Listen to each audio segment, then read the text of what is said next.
Alors moi, je ne suis pas géologue, mais je viens de Nancy. Hein, il se trouve qu'on a une brochette de personnes qui viennent de Nancy.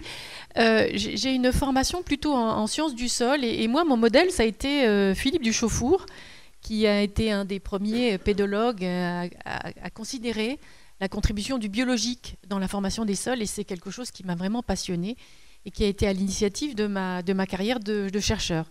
Donc j'ai une formation universitaire et je dirais que j'ai jusqu'à un doctorat, je n'ai absolument pas senti le fait que j'étais une femme et que ça pouvait représenter un problème.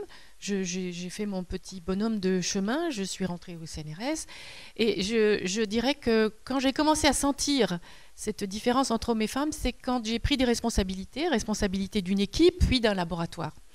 Et là, je me suis retrouvée dans des réunions où il n'y avait plus que très peu de femmes, et des réunions qui pouvaient commencer à 5 heures de l'après-midi. Et donc, j'ai eu des enfants aussi, et là, je me suis dit, mais là, ça commence à être compliqué.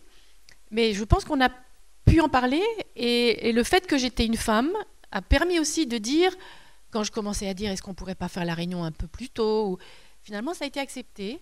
Et donc, par rapport à d'autres commentaires qu'on a entendus, je pense qu'il faut le dire, il faut promouvoir ces changements et que maintenant, je pense que beaucoup de jeunes, y compris d'hommes, sont prêts à le faire parce qu'ils ont aussi envie d'avoir une vie de famille. Donc les choses peuvent changer. Alors, peut-être une petite anecdote aussi, c'est que j'ai eu aussi mes enfants assez tard et donc j'ai présenté un concours pour devenir directrice de recherche. On avait un oral alors que j'étais enceinte. Et ça n'a pas été du tout un bon choix parce que cette année-là, en gros, on m'a fait comprendre que cette année-là, j'avais mieux à faire. Et ça m'a profondément vexée. Et l'année d'après, je suis revenue et vraiment gonflée à bloc. Et effectivement, je suis passée. Donc, je suis passée peut-être un petit peu après. Mais je dirais que c'est le seul moment où j'ai senti que ce n'était pas forcément ma place. Mais effectivement, quand on a un gros ventre, ça se voit. Après, j'ai participé à des concours de recrutement de jeunes chercheurs au CNRS. Et là, on s'est rendu compte, mais pas uniquement moi, hein, mes collègues féminines et masculins aussi, que pour le recrutement, et en particulier pour les promotions, on avait très peu de femmes qui se présentaient. Et si dans un premier temps, on essayait d'affecter les promotions au pourcentage de personnes qui se présentaient, après on s'est dit non, ça ne va pas. Et actuellement, le pourcentage de promotion est plutôt calculé en fonction des effectifs et non pas des personnes qui se présentent.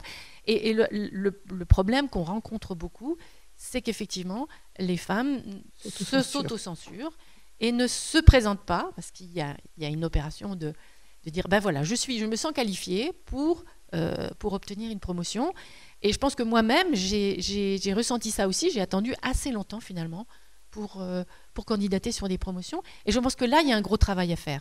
C'est de donner confiance, d'accompagner en disant, mais si, il y a cette possibilité, allez-y, vous êtes, ou tu es tout à fait compétente. Et pour moi, le gros travail, il est là. Et le dernier point que je voudrais juste mentionner, c'est que j'ai participé à plusieurs réunions de ce type et je regrette toujours de ne pas voir les hommes dans cette salle. Donc, on a des jeunes filles qui viennent de lycée, mais pourquoi les garçons ne viennent pas ? Bien sûr. Finalement, le problème restera le même si on n'a que 50% de la population qui partage ce problème.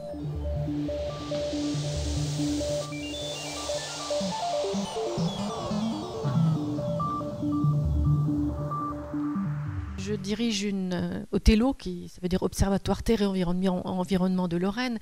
C'est un observatoire des sciences de l'univers du CNRS et pôle scientifique de l'Université de Lorraine.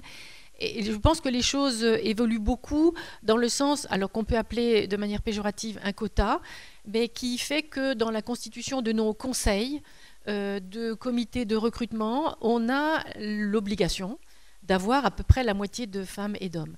Ça peut paraître une contrainte, et parfois ça l'est, parce qu'on est obligé de trouver suffisamment de femmes. C'est souvent plus difficile que de trouver des hommes qui veulent y aller. Mais je crois qu'on ne pourra pas éviter de passer par là pour avoir ce débat et ces discussions dont on vient de parler, sur se poser même la question de comment on fait pour aller vers plus d'égalité. Et je pense que c'est une obligation pour faire avancer les choses, même si c'est compliqué. À l'Université de Lorraine, on n'a pas une obligation d'une femme dans les jurys de thèse, mais de la parité. Et c'est extrêmement compliqué. mais parfois on se retrouve aussi dans la situation où on a trop de femmes. Et je trouve que c'est bien quand on arrive à des situations où on va nous dire « Ah ben là, ça va pas non plus, il faut vous mettre des hommes ». Je pense que la situation idéale, c'est quand on va spontanément se dire bah, il faut mélanger sans qu'on se pose la question de est-ce bien, est-ce pas bien. Donc je pense que les choses évoluent et je voudrais juste témoigner de cette structure dont je parle qui s'appelle Othello, dans laquelle on a 4 directeurs d'unité, une directrice de l'école de géologie. Et bien maintenant, on est à 50% de femmes. Ça s'est fait tout seul et je trouve que c'est très bien et que je pense que les choses ont petit à petit évolué dans ce sens. Oui, on voit que quand on va les chercher, on les trouve, qu'elles existent et quand on les encourage, elles viennent. Hein. Bien sûr, que... alors tout à fait. Il faut accompagner, hein, c'est aussi quelque chose qu'on essaye de faire et je pense que c'est très important pour les femmes, même s'il faut le faire aussi pour les hommes, mais pour les femmes, ça passera par là.